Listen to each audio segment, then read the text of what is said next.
Now we're going to work on the scientific method. And it's really cool that the textbook starts with scientific method. This is the process of science. Science isn't a collection of facts. Science is a way of learning about the world and explaining the world and marveling at how cool the world works and what how cool the natural phenomena are. So a lot of how science works is how do we figure out what's wrong. So what we're left with is the probable explanation for a phenomenon. So this is how we know what isn't so.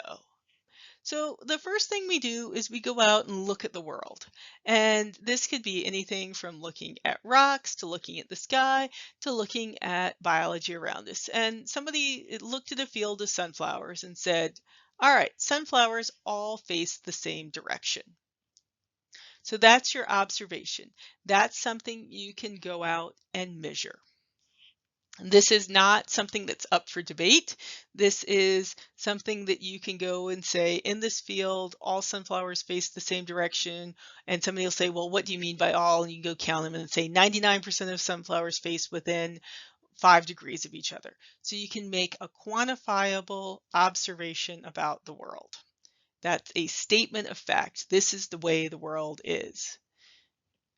Ants are 2 centimeters long, or ants in general. This particular ant is 2 centimeters long. It's things that we know are fact. Then we use inductive reasoning to create hypotheses.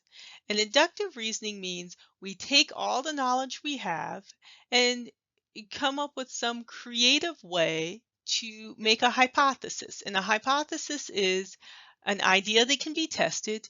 It's a way that we can explain something that happens in the natural world. So a hypothesis is a testable explanation of a phenomenon. And we use this inductive creative reasoning to come up with a hypothesis. So for example, we have this observation that sunflowers are facing the same direction. We have 3 hypotheses that I came up with. One is sunflowers always face east. That could be why all the sunflowers are facing the same direction. They're always facing east. We could say sunflowers always face the light. We could say sunflowers face the same way their nearest neighbors face.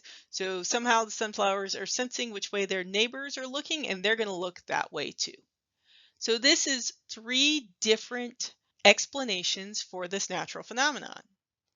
It could be that they're all right, or at least partially right. It could be that they're all completely wrong. But now what we know about them is, one, they're potential explanations for observation, and we can test them. And that's absolutely critical in science. It's not a hypothesis if you can't test it.